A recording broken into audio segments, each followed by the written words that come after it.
Welcome back, Skywalkers. This is a disclaimer. This episode is pretty much about nothing. It doesn't really have a format. It's mostly us having a regular conversation, but we still think that there's value in it, even if it's just a laugh. Don't judge us and enjoy.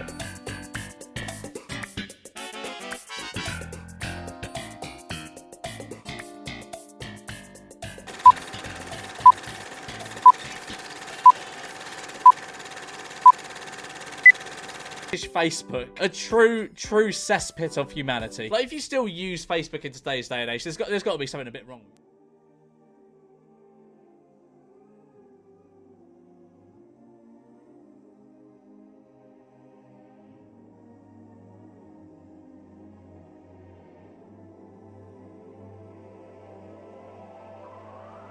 Used to be good too. So, like, I've been seeing a lot of posts where people in general are like making fun of guys with podcasts. Yeah. And I laugh at them. I think that they're hilarious. But at the same time, it's like, because it's like, I literally have, It's like, I'm literally a guy with a podcast. It's like the Will Smith when he tweeted pain. That's how I be feeling when I look at it. They're like, men should not have microphones. I'm just like, oh, well. Bro, but they're not talking about us. You know what I mean? Yes, I know they're not talking about us. That's why I laugh at it. Yeah. But at the same token, right? If somebody were to see a podcast joke and not take it the way that I take it, where it's like, I'm going to be like, haha, that's actually pretty funny. But some guys will be like, well, we can't talk to anyone about how we feel. So we have these podcasts, and now you're making fun of us for having podcasts. And, you know, women are going to be like, they could get therapy. Yes. But the dude is just like, no, I want to talk and spread my toxicity on this podcast. But it's just like, listen, at the end of the day, he's going to have his podcast and you're going to have your opinion about it. You guys both have to be ready to catch what you catch from those things.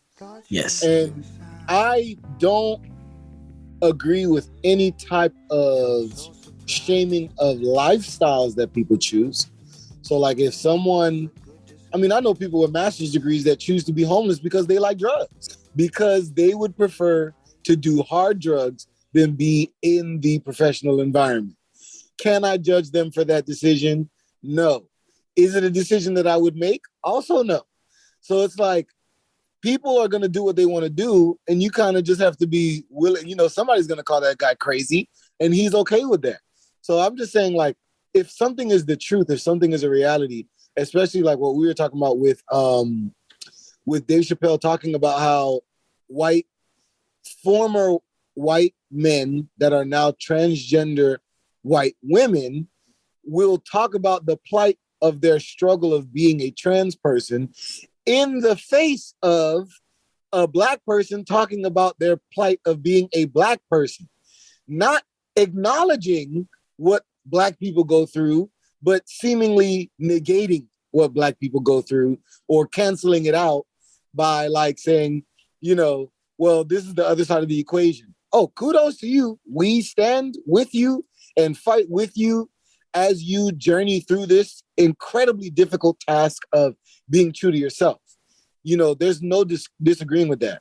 But please acknowledge the fact that we also struggle and have been struggling as long, if not longer, than you with your thing. You know what I'm saying? My favorite opinion about that situation, because, you know, it kind of everybody had an opinion about it and everybody was talking about it. And a lot of people were rightfully upset because, you know, nobody likes to be a butt of a joke, especially from a comedian who is widely popular and extremely funny. So it's like they're poking fun of something that's very sensitive, right? Yeah. My favorite response was actually from Trevor Noah.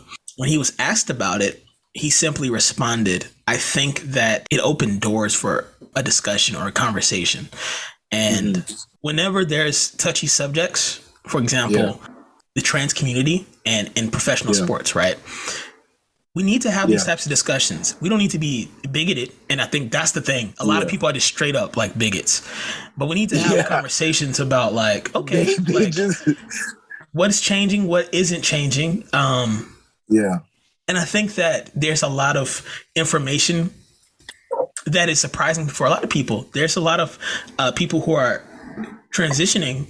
Specifically, we're talking about trans women because of quote unquote testosterone levels. Yeah. There's a lot of trans women who aren't necessarily doing phenomenal in their sports like people are saying they are, and vice versa, right? So there's evidence on both sides, but I think that one particular side, being the side that thinks that these individuals are outperforming their peers, they might be like just incredibly wrong. That's the purpose of conversations like this, because we have to like explain to the masses that they might be incorrect. The issue comes in is that the masses don't like to be told that they're incorrect. So yeah, it's just such a touchy thing, man. People are using an incident that took place as an excuse to spread their hatred. I told you. They're wrong. It's like, bro, chill. It's like, you should not do that. That's just not a good thing to do. Especially, I mean, you live in Alabama, so I'm sure your Facebook is littered with people just like, no. Look at what they did to the sport of swimming. I'm like, bro, I seen one guy put a wig on and say he gonna start wrestling as a woman. I gotta cut that out.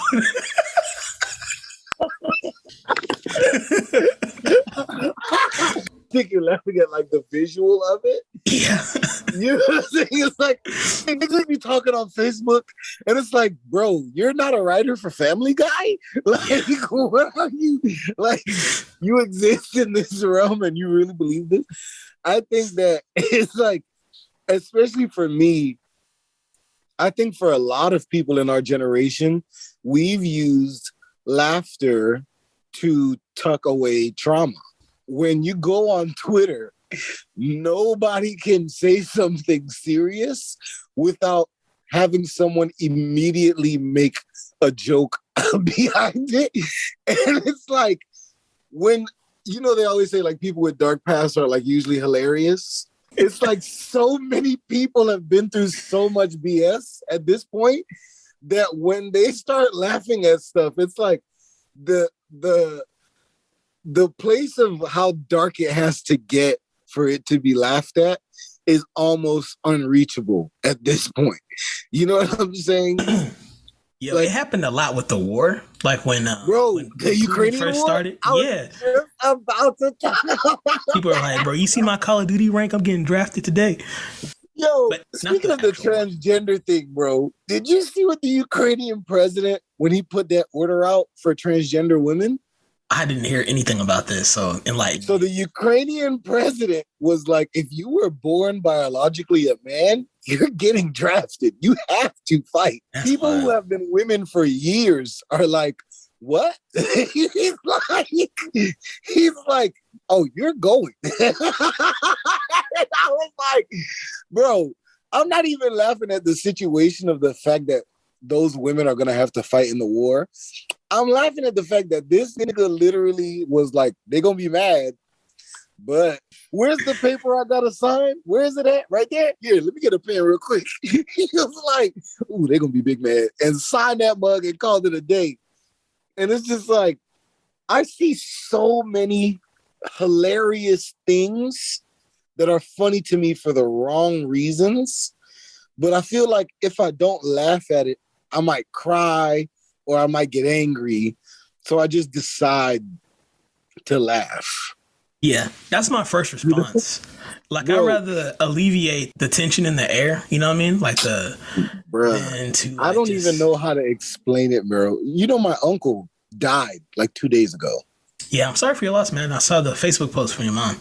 Bro, my mom told me the story, bro. And I had to literally try not to laugh because of how she said the daggone story, okay? My dude was working, you know, in Miami, crazy place to work. He works at the stadium, and he's in a golf cart driving around, you know, doing his job. My man gets hit by a regular car while he's in the golf cart. my mom, instead of saying, he got hit by a regular car and he died, she said he was dejected from the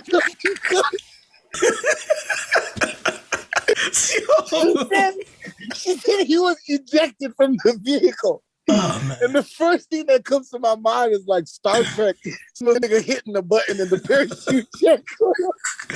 Oh, Jesus. And I'm like, Sasha, please don't laugh. I'm like begging myself. I'm like, Sasha, please don't laugh while your mom is on the phone talking about how her brother just died. Please don't laugh. But I'm like, why she had to say ejector seat? You know what I'm saying? Like, nigga got slingshot out of a golf cart. Then the nigga just drove off. They don't know who did it, bro. Oh, Jesus. Was like, he saw two bodies fly out of a golf cart and said, oh, fuck that. And then drove the fuck off. Oh, my gosh, yo. That's a crazy thing. But, Barry, what else can I do but laugh, bro? I think laughter and happy memories are like the best way to grieve, in my opinion. That's how I personally grieve.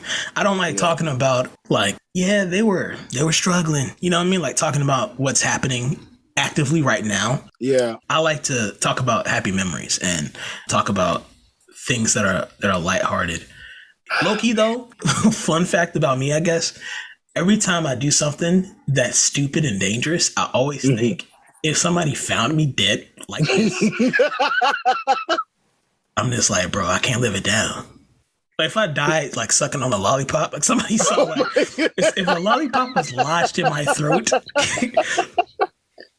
my casket would just say throat goat 7 million. You know what I mean? Like I cannot go down like that. Or like, bro, you know the just a shirt theory, where it's like women look phenomenal in just a shirt, but men look terrible in just a shirt. I don't want to be like. I saw a Twitter post about that. And he said this girl I was smashing said that her boyfriend was mad because he found out about me. He was like, I went over the house to pick up some things, and this nigga had just a shirt on.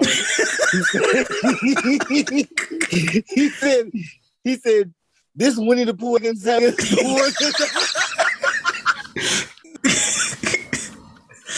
gotta bury that nigga with a jar of honey. Bro, we had a roommate that used to do that. And I think that's the funniest thing. That's how it all started. That's how the just a shirt thing started. I remember you drew on that nigga whiteboard in his room. You drew a caricature of him, and you drew a little message box, and it said "just a shirt." Yeah, bro. It's crazy to me. I was talking to my sister-in-law, and she was like, "Clothes don't have genders." True. And I was thinking about that. I was like, "Word, clothes don't have genders." So when she sees like a guy in a skirt, like I have to like consciously tell my, juvenile, the rapper brain, Sasha, that can still be a straight man choosing to wear a skirt. Cause the nigga mind is just like, oh, he gay, But it's like, that's not necessarily true.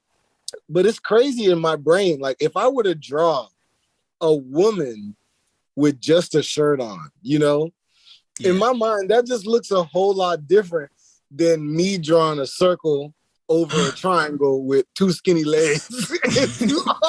I see it with just a shirt. I was listening to a tattoo artist talk, right? Yeah. And I don't think it's actually about like gender roles or specific, like you can do whatever you want to, you can wear whatever you want to.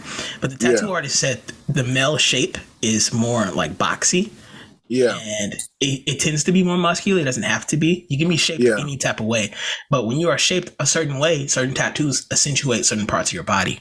And that's how they have quote unquote feminine tattoos are in a certain position. And a lot of masculine tattoos are in other positions. Oh, wow. But the thing is, that tattoo artist is good. You need to get a tattoo from them. They study in sacred geometry or something. Yeah, bro. But the thing is, you can do whatever you want, though. Like, it comes down to what you like personally. I guess our generation as millennials, because we grew up in a weird age. Like, people were actively calling each other the F slur. You know what I mean? Yes. Actively, like in middle school. In your friend circle.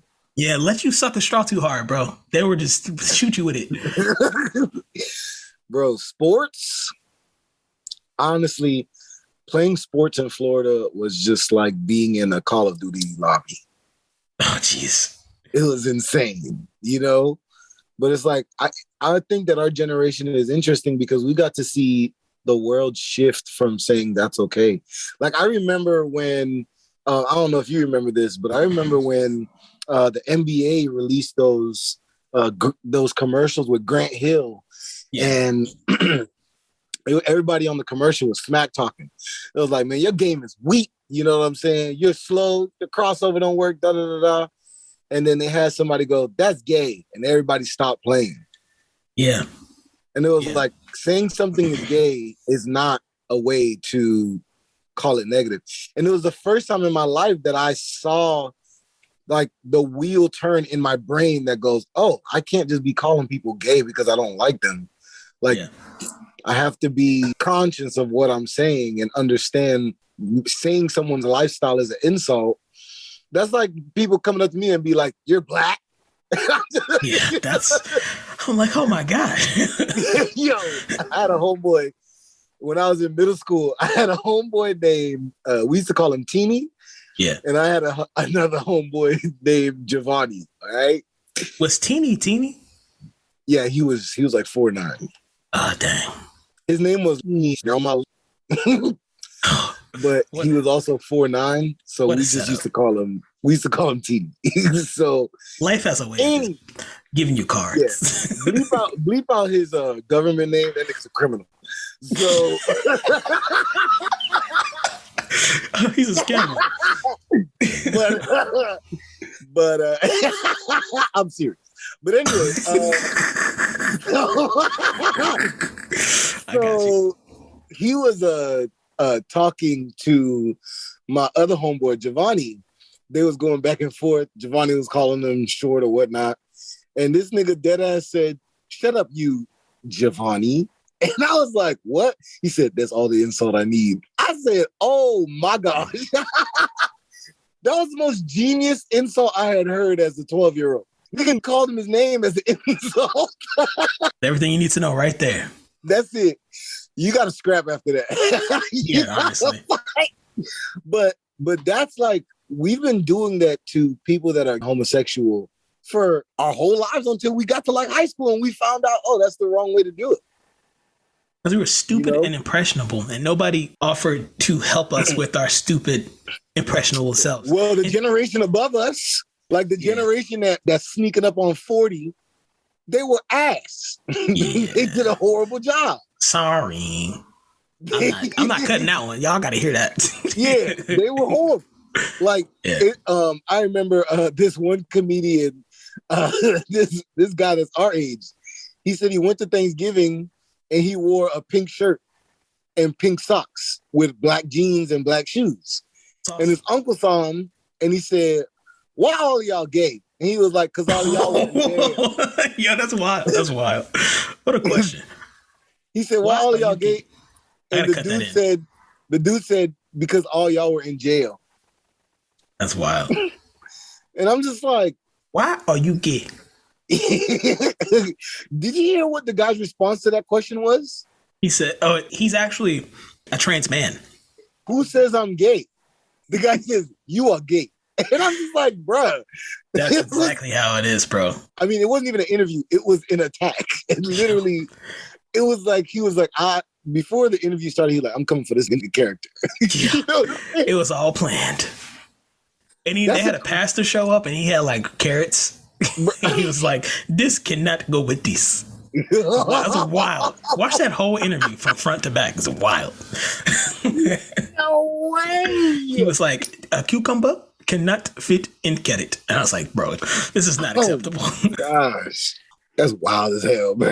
Yeah. Did you hear about what happened to the rapper Isaiah Rashad? No, what happened to him? So did he die? No, he's very much so alive. That sounds nigga, like a slight. You made it sound like he died. No, but something terrible that happened nigga to got him, cooked. but I'm also happy of how the way that the internet responded. He had a sex tape leak, right? Oh, okay. Nobody was like, Yeah. you know how it would have been in the 90s or like early Nigga, 2000s? the 90s, 2003? MySpace would have had a field day with that nigga. Yo, that'd have been the worst Top thing. 8 would have changed. Jesus, but Why, bro? The stuff that we thought was cool, bro. The only MySpace. thing that was cool, that was actually cool, that we thought was cool, was flipping that flip phone shut to hang up on people. Oh, I still miss that. That was the only thing that was cool, when you could go and the conversation was done. It was like a sense of finality. Scientists are somewhere right now folding glass and they selling them now to get that feeling back, bro. Yeah. Hey, that's how much people enjoyed that. Like people Talking are about like, the flippable smartphone. yeah, they're almost there to the point where you can slam them shut and feel good about it. You know what I'm saying? Oh man, I Some miss it. nigga broke his screen trying to flip his phone shut the last time. Broke his whole screen. That's wild. I'm happy that happened, that he's able to, I guess, find some comfort. Now, obviously, nobody wants a sex tape to leak. Pro tip to all of our listeners, if you're ever going to record a sex tape, make sure you play Disney music in the background. Because Disney will own that sex tape after you done. Oh They not letting their music get played for free for nothing. Pornhub, everybody lawyer is gonna get a subpoena. Just look directly in the camera and go, Oh yeah. Play something popular. Play I Just Can't Wait to Be King from Lion King. See how fast that video get off the daggone internet. That sex tape would never exist. That wouldn't even be on Reddit. You know, if it's not on Reddit, it never exists. oh my gosh. There's some Disney music bumping in the background. Disney was, what? There's a disturbance in the force. Bro, like that thing that happened, like the whole, "What? Are you gay?" That happened to me at work once. I was downstairs. I used to work at a factory, like when I first started working at one of the People companies. thought you were that I gay? left. Well, I guess a couple of the older techs. It's like I hung out with my. You worked in Alabama. It's okay. Yeah, they were like, I'm having to remind myself. you know, I dress the way I dress, and I don't dress like I just dress like David Dobrik. Basically, I'm just black, but dressed like David Dobrik. You wear joggers and hoodies and Vans. And they were like, "Do you fish?" And I was like, "Nah." And they were like, "Okay." Do I fish? They're like, "You hang out with macaroni, right?" And I was like, "Yeah." And they were like, all right. Why are you gay? What? This is something that they think. Is it because I speak the way that I speak? But No. I thought it was kind of funny. I honestly, first of all, I remember having a conversation with somebody about getting hit on by gay men. They were like, "Does it bother you to get hit on by gay men?" And I said, "Do you understand how attractive I have to be for a gay man to come and hit on me?" Standards are unusual. Gay men are usually the most attractive of our species, okay? So it's like, let's calm that shit down. Have you seen some of the gay like actors like on some of the popular series like Euphoria, Game of Thrones? Like these niggas are like Dior models basically that just decided to act. Yeah, it's kind of wild, bro. It's kind of Euphoria cast. If I walked on set of Euphoria, I would just get mad immediately. They'll be like, "Where's your camera?" Puts on my snapback on. If me and you walked on the Euphoria set, they would be like, "Where are these niggas press passes?" Yeah, just like, what is it? Do you have your wristband? Let me see your wristband. You gotta have a wristband. Are y'all two serving food? Can I not be on this show? Yo, it's like, have you groomed today? I was like, yeah. This is how I leave the house every day.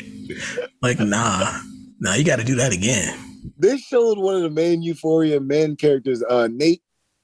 They showed him with his bodyguards. He was a foot taller than his bodyguards. Yeah, it's kind of unusual. That whole cast is. I was like, you know what? And I'd be looking at the director. I'm like, this got to be a diabolical. And they play high school kids, bro. Yeah, it's so strange. I don't even want to get into that, but it's gonna give the next generation a complex. That's what it's gonna do. Yeah, they're gonna go to school.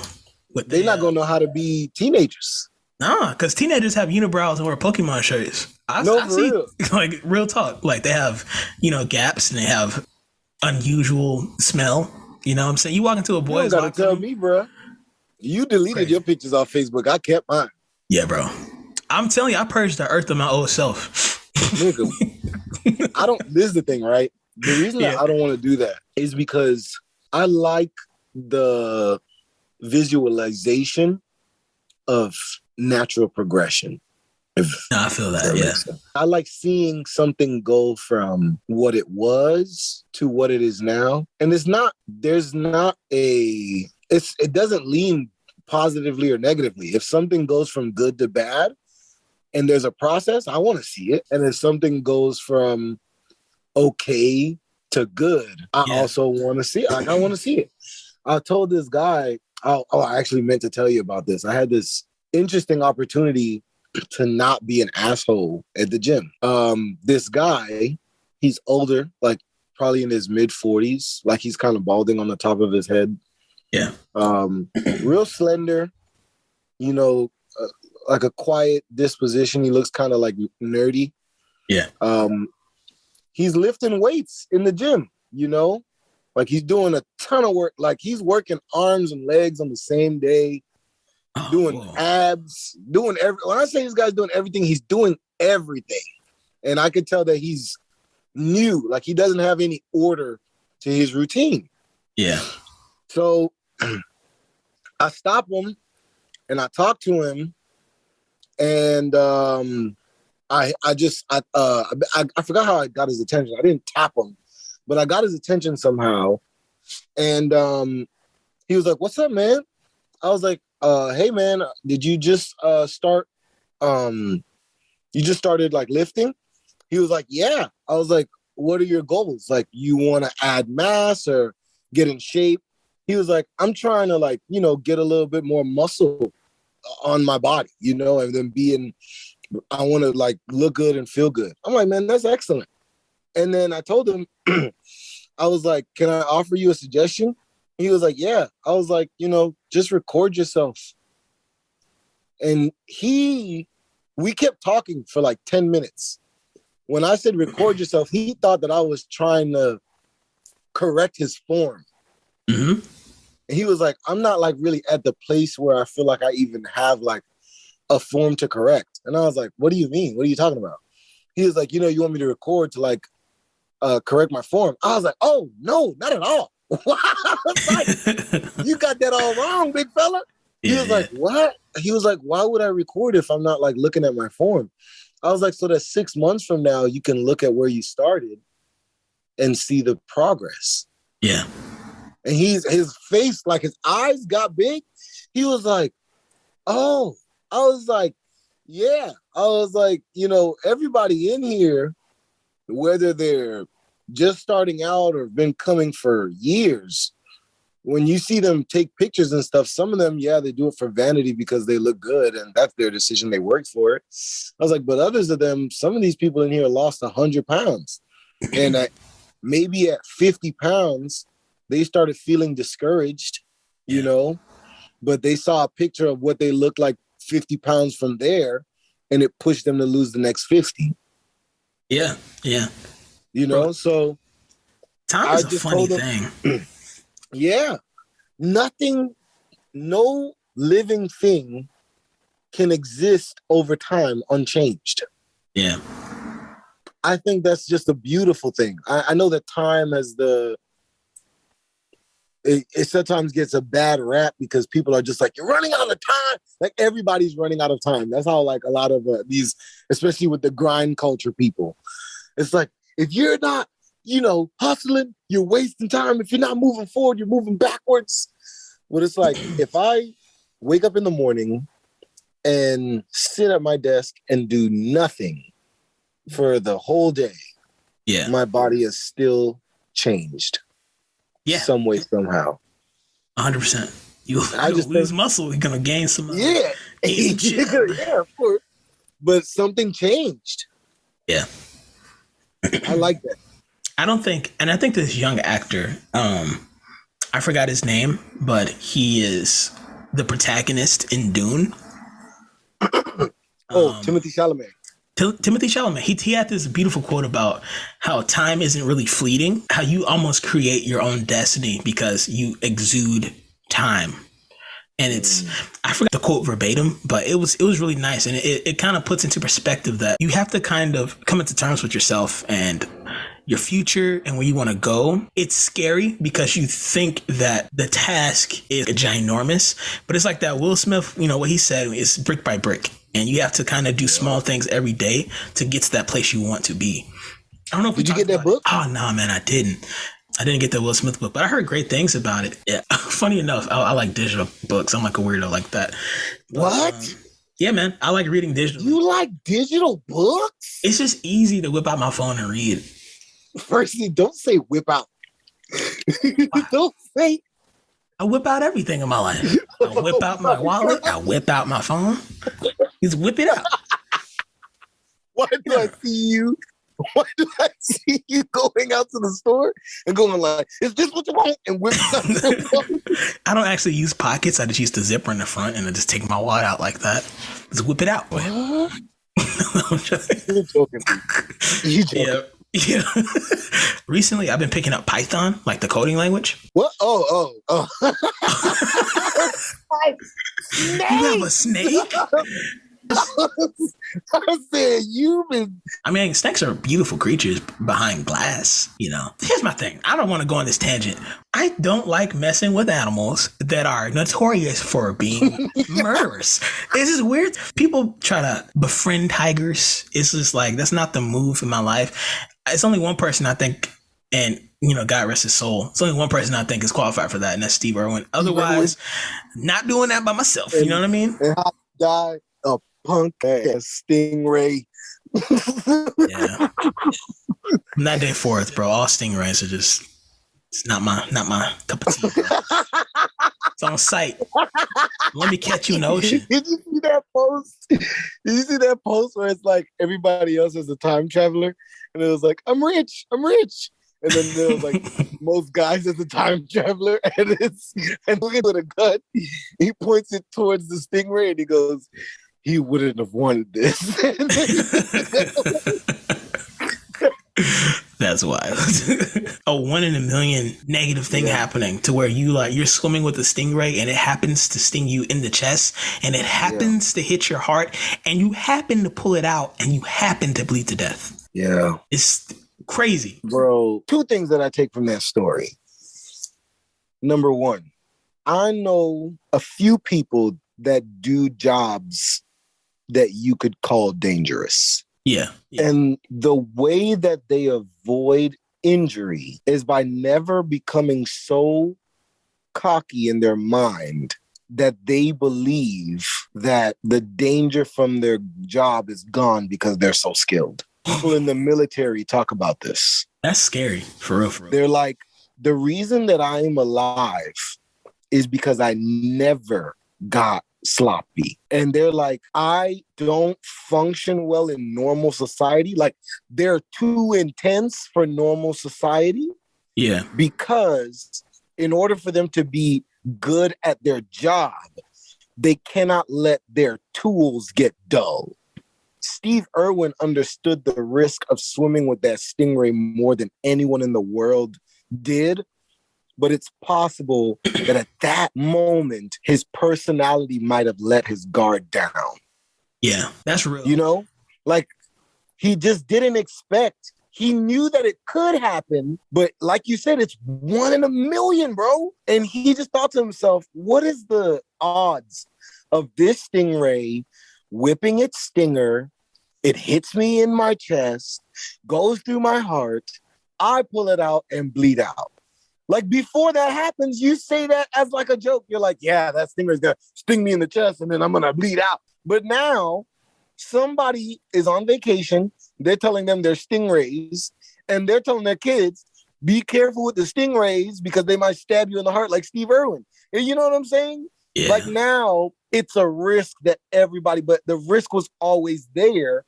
It's just that now people are going to say, oh, there's a risk there no matter what happens. Even if the tour guide is like, oh, no, don't worry, their stingers have been removed. The mom is still going to be like, don't swim next to them stingrays, you know? And I try to live my life in a way that if I'm doing something dangerous, it's dangerous every day. I like grilling. Yeah. You think I just take the fire out by my bare hands and rub it on my body?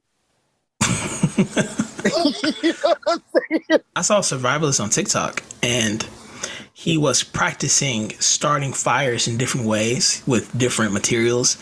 And he said, I do this often because you have to perfect it when you are well fed, when you're dry, when you're not scared, when you're at home in your backyard. He said, because if you do it perfect now, you can at least do it good when you're hungry. You can at least do it good when you're scared. You know what I mean? Yeah. And it puts things into perspective, because if you Real do it, talk.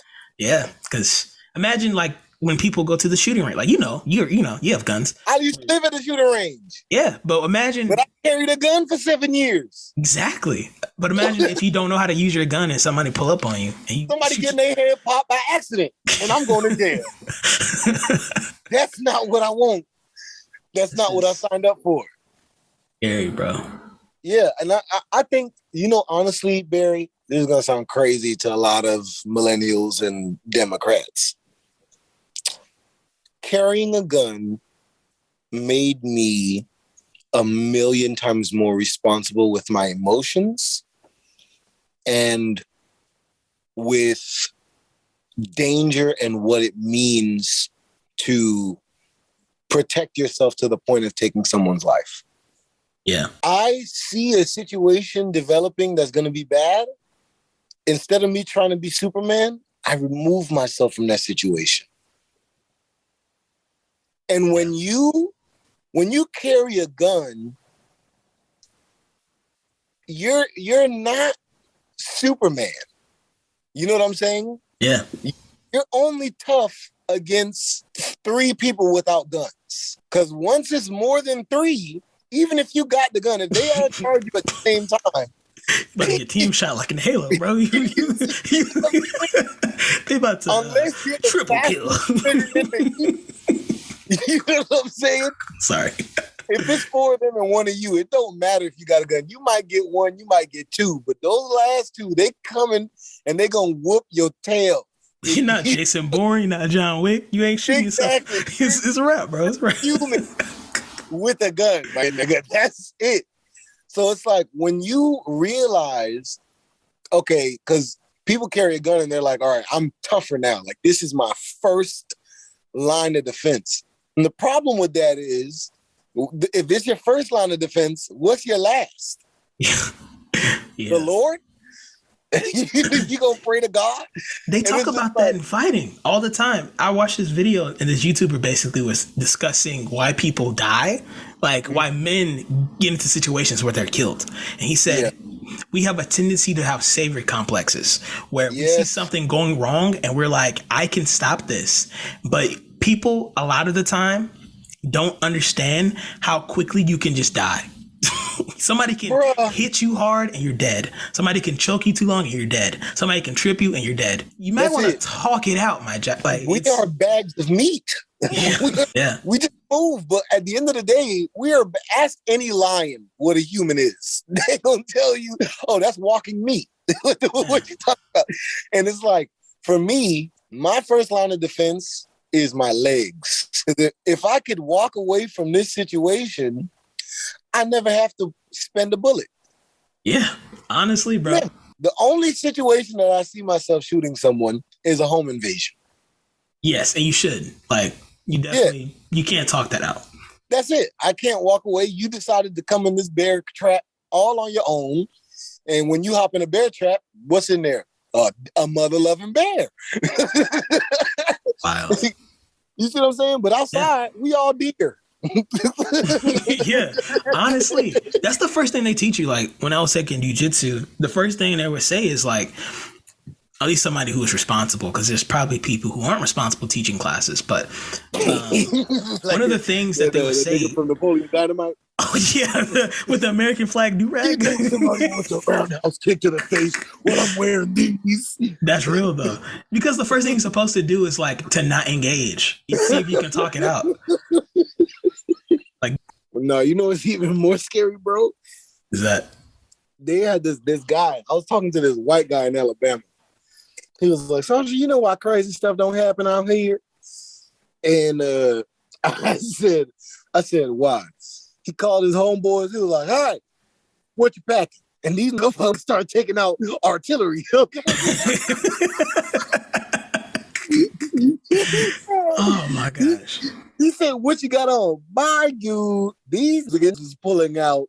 I'm talking about long barrel handguns, like revolvers tucked in this man's booty cheek. Oh, I call them, you gotta call them lags. Guns. Got a hand cannon. And he's like, nobody knows what anybody else is carrying. So everybody just acts right. He was like, that's why they try to sugarcoat the mean stuff that they want to say, because you don't know who's having a bad day and it'll pop your head open. And it's like when you start just talking to more and more people in the world, you start realizing, bro, you don't know if this guy been in prison before. You know? You don't know if he had to fight for his life. This dude that you see at the gym that's 5'5" could be a local UFC champ. You gotta check the ears, guys. Check the ears. Cauliflower ears, leave them be. What's that dude named Mighty Mouse? That UFC fighter? He's like what, 5'5"? Yes. Yeah. World champion fighter. Even what's his name? That nigga name. Anderson Silva. If Anderson Silva just put on like a turtleneck, some dress pants, and some church shoes. Yeah, he just like a dad. You would never think that this man could punch a hole in your internal organs. But guess what? He could kick you to tomorrow. He has fought grown men. Sorry, I'm just about to go on this nerd tangent about sports. He's fought grown men and made them look like they weren't trying to fight him. He dodged punches and looked at the guy and was like, bro, what are you doing? Like, it's kind of crazy. Like, he's probably one of the best fighters to come out of the UFC. He used to put his chin out, and when he would try to hit it, he had enough reflexes to move his face, and he would return. The counter blow was not a punch; it was a kick to the face with the bottom of his foot. so he had to be fast enough that he could put both his hands behind his back, put his face out. They would throw a swing. He pulls his head back and kicks them with the bottom of his foot flat on their face. Till this day, bro. Till this day, that is my exit from fights. If you kick or try to kick me, you won, my guy. That's it. It's you. It's all you. It's like when in Pokemon, you know, in Pokemon, you win a battle and you give them your money. You can have my wallet, bro. Is it? It's you. Don't ruin my credit. I'm not trying to fight no kickers, blow this bro. card back out. I literally watched a professional. You know, when Ronda Rousey, she went on a talk show and she said, yeah, she's going to try to kick me in the head, but she can't. And immediately she lost the fight to a kick in the head. Kicked in the head. Because you can't out dodge a kick to the head. I mean, you can if you're a professional, but if you're a normal person, like most of us are, somebody is throwing wild kicks to your face. Likely you're gonna get clipped. And you're gonna go down. That's it. Especially if it hits you in the temple. I mean, screw that. Have you seen these fighters' feet? Yeah, they look like they throwing up some gang signs with their toes. It's terrible. It's terrible. Man. They don't care about their feet. I seen one guy get hit in his skull with somebody else's shin. Yeah, bro, that guy got his it hurts skull. Both people. His skull got caved in. Yes. Yeah, that's. But the dude that hit him with a very sensitive part of the human body. The shin is a sensitive part of the human body. Soccer players wear shin guards so that they don't get hit in the shin. And he's using this very sensitive part of his body as a weapon to hit somebody else in the cabeza. Okay? He does not care about his life. Nah. He don't care about his life. That's another thing people don't really talk about. I don't think a lot of people know unless you get into a lot of fights. Mm-hmm. And like I I know because I read and I like, martial arts or whatever. I like learning about it. I don't like practicing them. Put that out there in case some of y'all try to square up randomly. I'm at Walmart and they're just like, hey, scrap. No, I'm sorry. No, but anyway, punches without gloves hurt. When you punch somebody in the face, in their skull, in their teeth, in their nose and cartilage, that hurts your hand. It's not fun. And if you don't know how to make a fist, it'll break your hand. Yeah, people break their thumbs because they tuck them because they're. But yeah, man, it's all hilarious. I seen that video of Anderson Silva actually getting his leg. Snippy snap. Yeah, man, Snippity snap. That's how you know you gotta retire. When your bones start breaking, you gotta go. Gotta go, man. Yeah. Yes, he's raising I think 3 sons, and they're all fighters too. So. Yeah, he'd be fighting them at the same time. And winning. It's crazy. Insanity. You imagine, like you said, you bump into Anderson Silva and he has on like a Adidas tracksuit. You think he's just a random guy that's at Walmart. Yeah, like some random, retired rich guy or something like that. You go, hey man, give me your wallet. He miska maska muska your face. And it's just a rap. It's a rap, bro. Pack it up. What's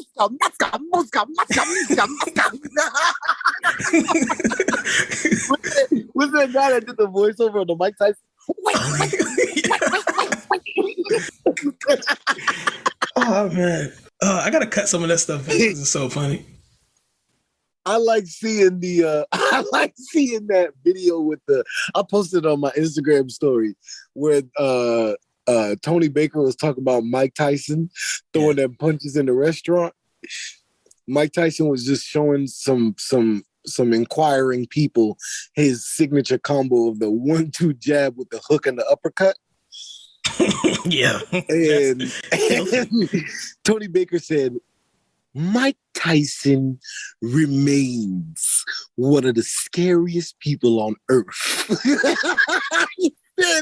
He said, all y'all be like, he talks funny. He broke his back on the hoverboard. He squandered millions of dollars.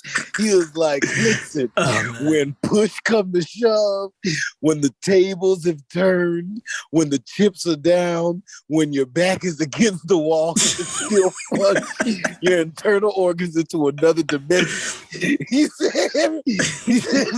said, Mike Tyson could slap my mama making eye contact with me and I'm just sitting there and finish my chips. Your fault. No. Then he said, all of you keyboard tough guys gonna be like, nah, be a man. He said, nope, I'm gonna just be here folding Mike's laundry. Thank you. You know what's actually terrifying about Mike Tyson? What? At least old Mike Tyson before he became a sage or whatever, right? Mm-hmm. When you think about all his feats as a boxer, as a professional fighter, right?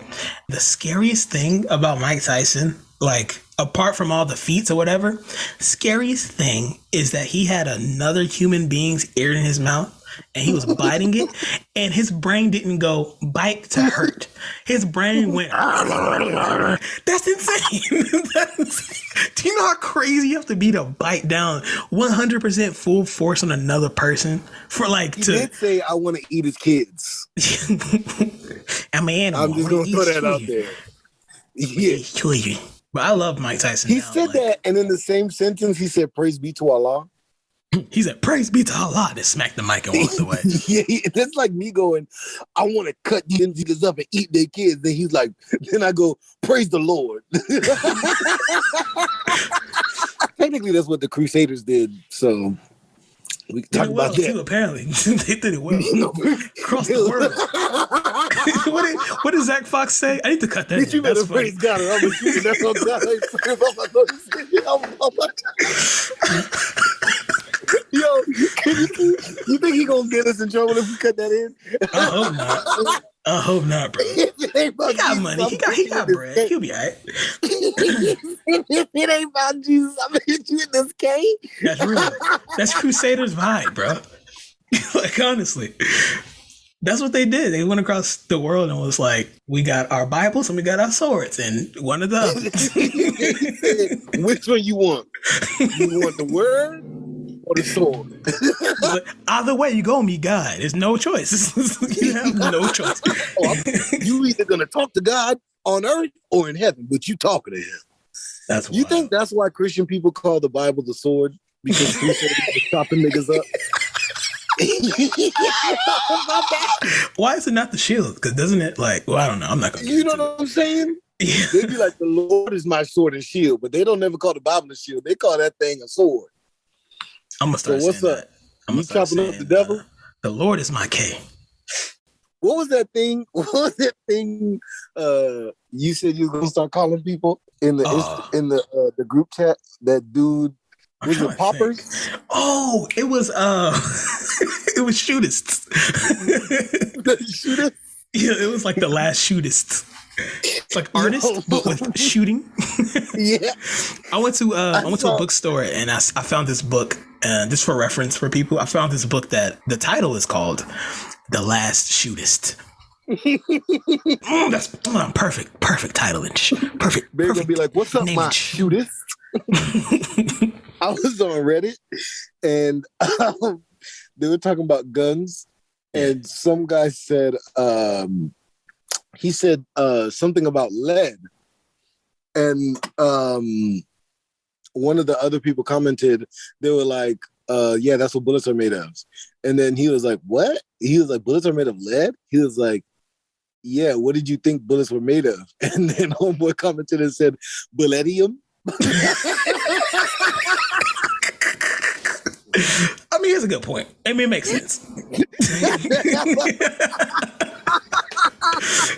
If you use like was it Marvel logic? Damn, we got this metal that vibrates. What should we call it? This nigga said vibranium. Nothing. He could have looked up synonyms. That's a very American thing to do. Honestly. Bro. Like, we need a black superhero. Where should he be from? Africa, nigga. That's where black people come from. It's ridiculous. Oh, we got a black superhero that has lightning. Black Lightning. Like, bro, you don't any other name? Come to Thunder, Charge, Volt. That's true. The only again with a real name, I can't even say Black Panther got a real name because they call him Black Panther. Panthers are already black. So anyway, you got Black Panther, you got Black Adam, you got Black Lightning. Black Lightning. Why can't you just call that man Lightning? Because his lightning is colored black now, so they had to switch up on it. I'm glad Static was just called Static. But the thing is, he was in a gang. He got his powers in a gang fight. I don't know, man. I don't know how I feel Jumping about him in and then he got electric. Yeah, they started doing the electric slide mid mid initiation. They were just like, it's electric. I mean, we need more black or more representative when it comes to superheroes, but we're getting there. They got Black Spider-Man, but he's Spider-Man. Here's my thing. It's annoying. He's just Spider-Man, colored black.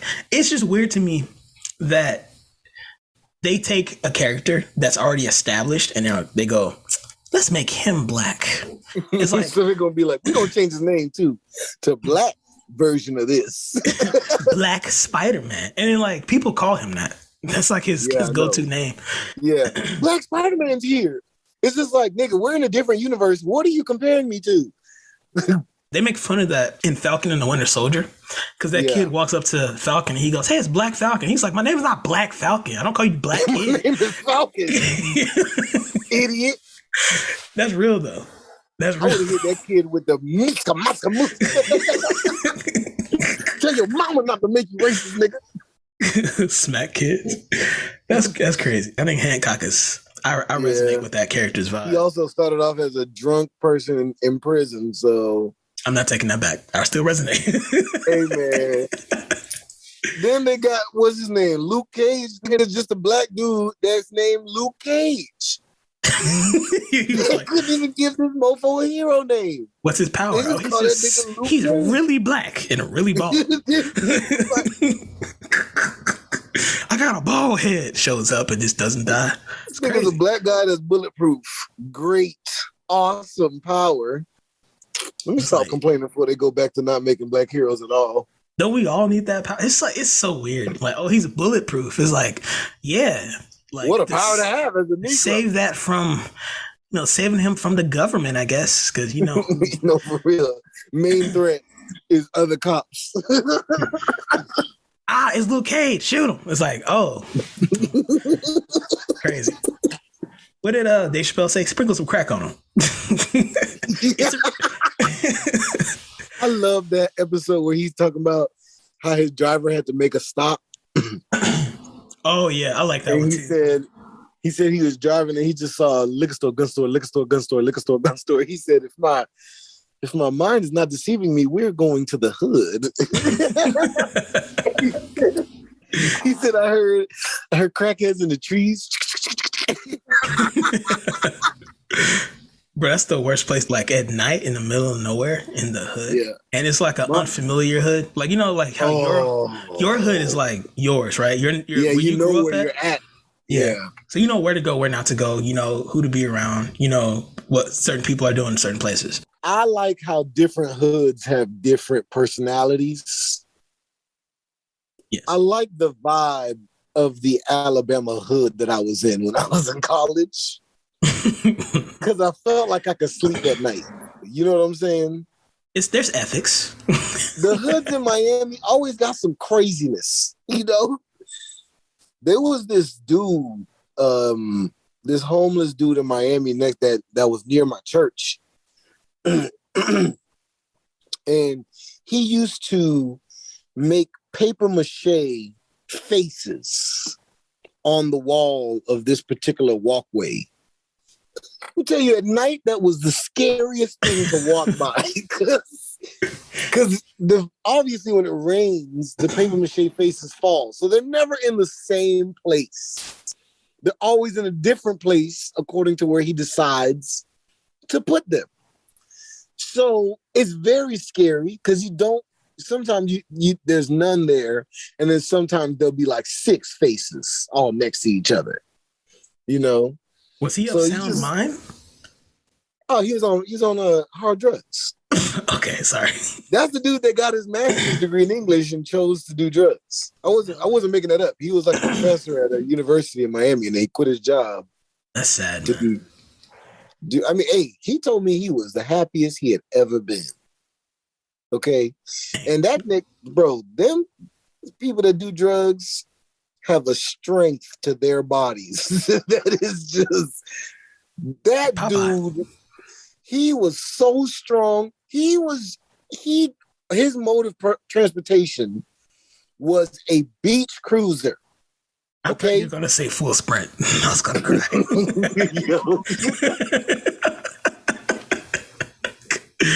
Like there's a kid in Oakwood. Like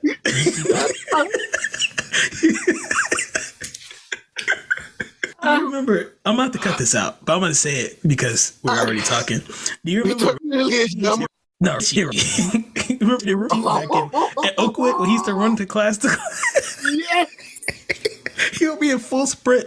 I'm like, what is happening, man? That dude stayed slender his whole college career because he used to run from class to class.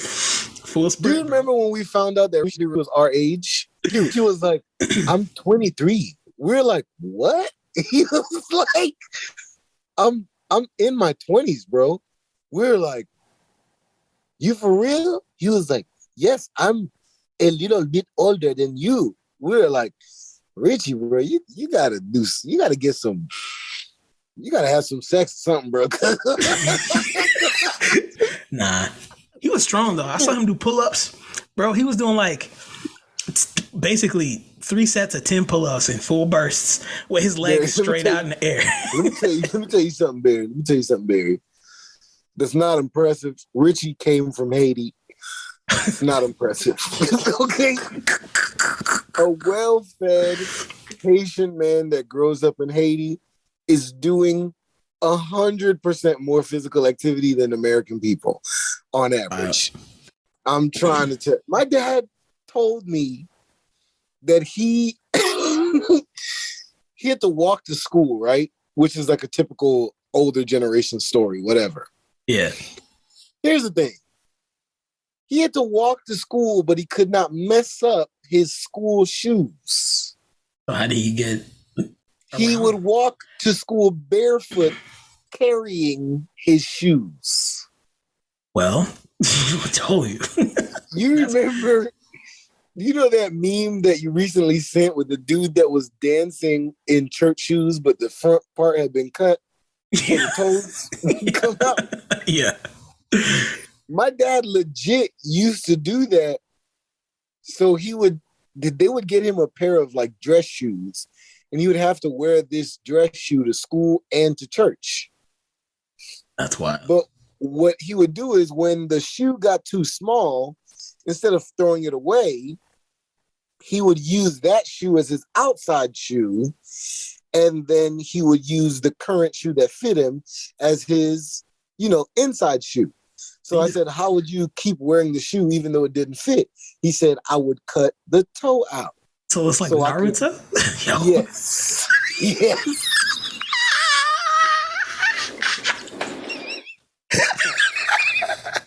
Yo! Hold on. Okay, I'm good.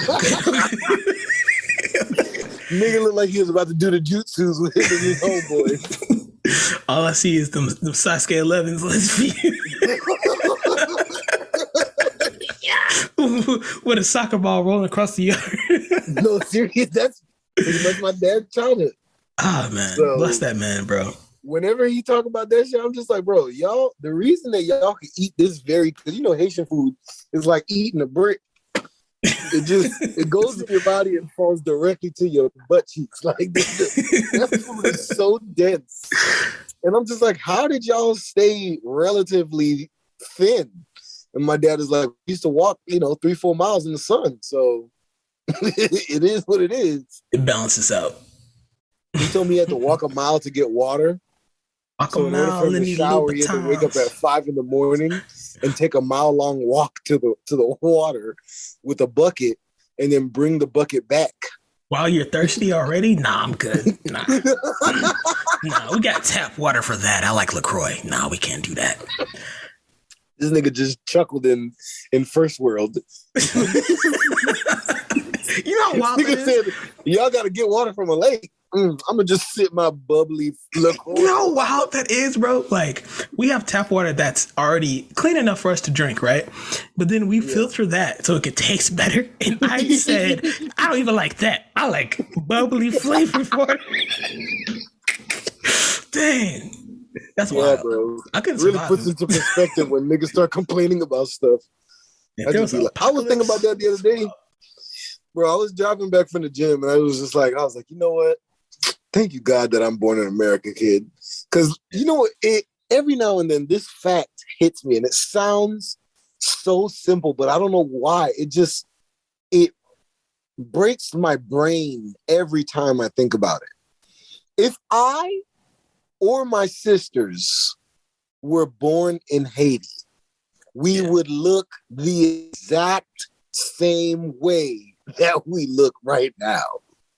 I don't know why this blows my mind, but I think it's because in my mind, as a Haitian American immigrant, when my parents are showing me Haiti, most of the time, right, until, when I got in high school, of course, but when I was young and I would complain, my parents would show me different pictures of Haiti and they would be like, this is where you could be, sir.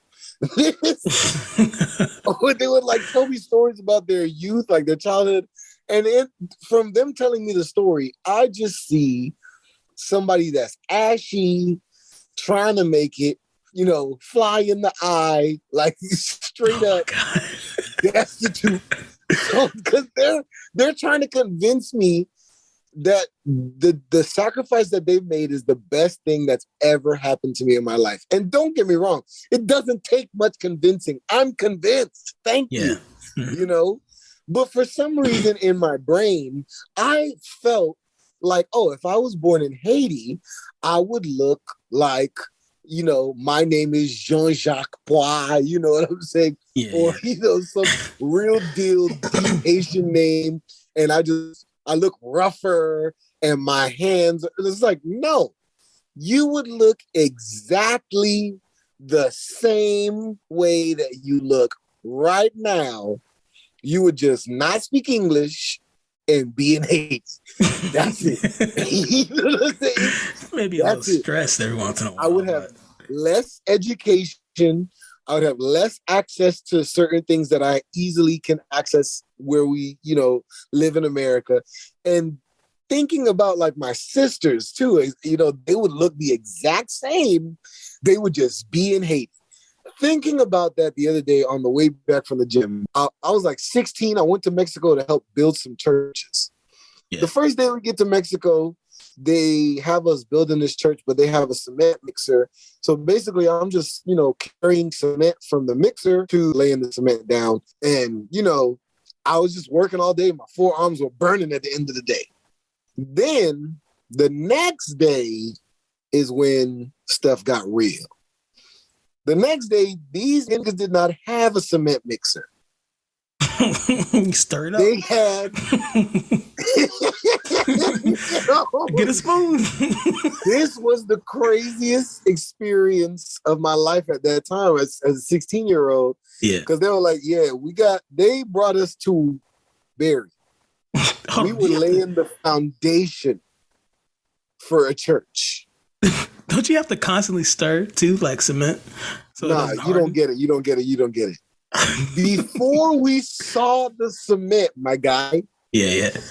They had a 15-foot, or not 15, but like a 10-foot tall by like 40-foot long mound of raw clay and some wheelbarrows and some shovels. Oh, y'all started from scratch. Yes. And they said, you see that ditch right there with the foliage at the bottom? We was like, yeah. They were like, y'all gonna put this clay in that crater. That's what your job is. You shouldn't be able to be done by 3. I said, 3 o'clock tomorrow? Like in the morning? They were like, nah. And we started, and this is where the story really became a life lesson. We're working. I'm not complaining, but I'm in my head. I'm muttering like a mug. I got boots on and some sweats, and I'm wearing like a little undershirt, and I'm working as hard as I feel like I can work or whatever. And these people that are going to be members, these people that are members of the church that we are building a church for, they come and start helping us build the church that they're going to be in. And the amount of pride and ego that you have to swallow when you see a person who is half your height and half your weight at 16, my guy. I'm 16. I'm not full grown. This guy was half my size in every way, shape, or form. He was outworking me by a mile. In flip-flops. After that, they didn't have to talk to me at all for the rest of the trip. They're like, Sasha, I didn't complain. I didn't talk smack. I didn't mumble, grumble, nothing. I saw that man work. It changed my whole perspective on the world. Every time that we would eat next to them. They would cook and they would serve us the food. I would always try to get this guy to eat first. He would never do it. That's crazy. He's like, you're my guest. I'm like, but you're working harder than I am. He was like, without you here, this wouldn't be possible. And I'm just like, bruh, that's valuable. To be so gracious. And these people, they're cooking on rocks that they brought from their house. Like they brought the rocks in the van. They built a fire and they started cooking on the side of the road, In order to even get to the church, we had to like drive over a road that was, you could not see the road. We were driving over mounds of trash, bro. And these people are like working. Then they bring the cement out and they hand everybody a shovel. These are 75-pound bags of cement, Barry. They're like, everybody carry 2 bags of cement Yo. So I'm carrying the bags of cement from the truck to the site, and I'm waiting for the cement mixer to come up. They start handing niggas shovels. I'm like, what are you guys doing right now? Like, you're like, where's the equipment? Like, you are the equipment, bro. Yeah, they were like, you're gonna mix the cement with the shovels. I said, who's gonna mix the cement with the shovels? They were like, you guys. They were like, also, you're not done yet. You got to go get gravel and water to put into the cement mixer. And then they're like, you are the cement mixer. So the same crater that we filled with this clay is not light. Yeah. It's very heavy. Moist. Especially when it was moist clay. Exactly. Yeah. So they gave me the wheelbarrow with the flat tire in the front. They were like, you seem strong. So they give me this limping wheelbarrow. I almost fell in the ditch like 3 times because when you tip the wheelbarrow over, your foot slides down the wet clay. Oh, dang. Yeah. So anyway, but now we have to cover the entire floor of the church with this cement that we're mixing by hand. So basically, if you ask me what I could compare it to, it's like you're in a deadlift for an hour and a half.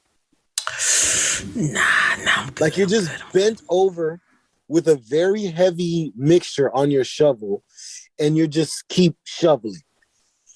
And you realize like, bro, I've not done truly back-breaking work in my entire life. And that's a blessing, bro. Bro, I used to get mad. Like my mom, we used to have to load truck trailers.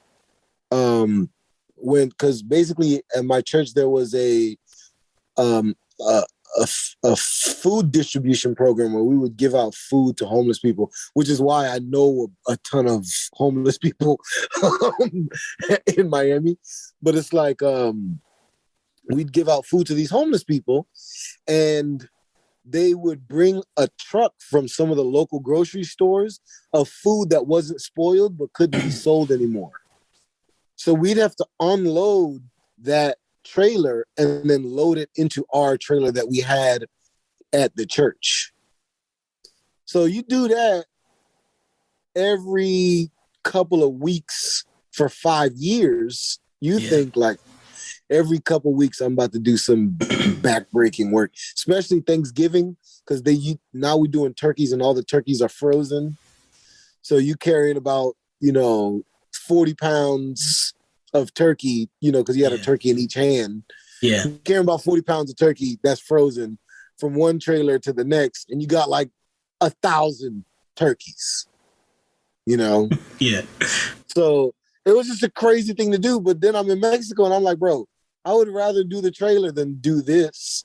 And Humbling. it made me so thankful. I got this picture on my Facebook of me just sprawled out at the end of the week. But we were at this little, like, very quaint hotel. Like, the hotel probably had, like, 10 rooms in Mexico. Mm-hmm. But it was right on the beach. On that last day, we just ran and jumped into the ocean with our clothes on because we were just so happy that it was done. Like, that hard work was done. But it felt so good. Like, at the end of it, they had us, like, meet the church members, and we met like the little babies at the church, like all the little toddlers, and they would come up to us and they were calling, like, the older women were touching my face and they were like, "You're an angel." And I'm just like, I'm really not. Like, I'm from down the street. Like, it was a 4-5-minute flight. Yeah. You know what I'm saying? But just to see how grateful they were, it felt good to be there. And then when I got back home, I don't know if my parents noticed, but I remember I just didn't complain. I didn't ask for anything because that was the first time that I felt content.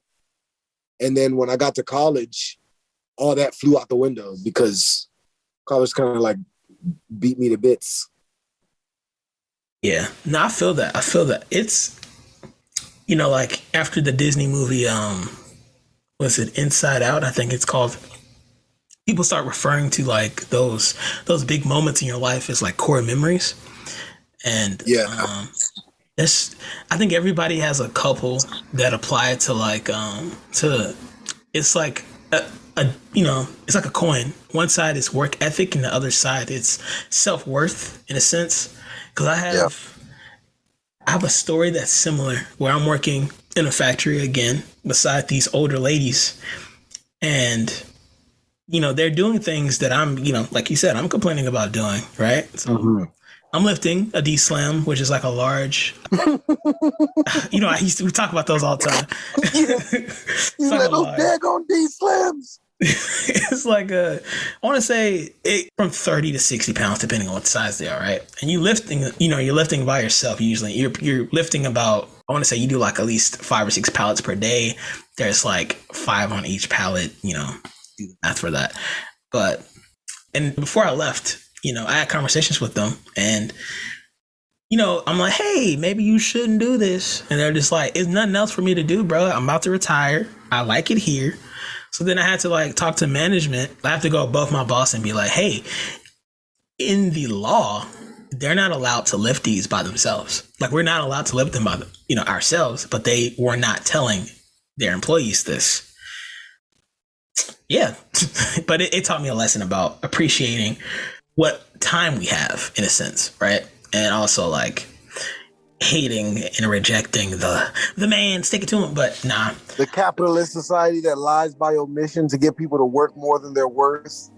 Like a square. I mean, work not more than they're worth, but more than they get paid. It's wild, man. It's wild, but yeah, that's very transformative. Like your story about Mexico, man. It seems like something that will definitely make sure I'm sending my kids on at least one trip out of state to like help underprivileged people. It's the ship in Africa. It's changed. No, for real. Like it's changed mine and a lot of my friends' perspective on things. Just being able to see stuff like that exist. Yeah, you guys are actually like you and Giovanni and his brother. Was it Javen? Yeah. You guys all are pretty humble. You guys, you act your age, you act like, mid to late 20-year-olds, like you joke around, you go out and stuff like that. You're married, and I think they're single, questionable, but, they're... That nigga really doing his thing. But, but you guys are, when it comes down to it, you're kind. And I think a lot of that kindness comes from you understanding that life is rough, bro. You already have a hard enough time just living, so you might as well just not be a douche about it, But well, Skywalkers, we've reached the end of our walk. Please follow us everywhere and check out the links below. The featured artist for this week is Echelon the Seeker. He just dropped a new project recently, so please go show your support. Links below. Thanks for listening to us goof off. We encourage you to check your biases and be inclusive to all people. And remember to never stop taking baby steps. Never. Never. Peace. Peace.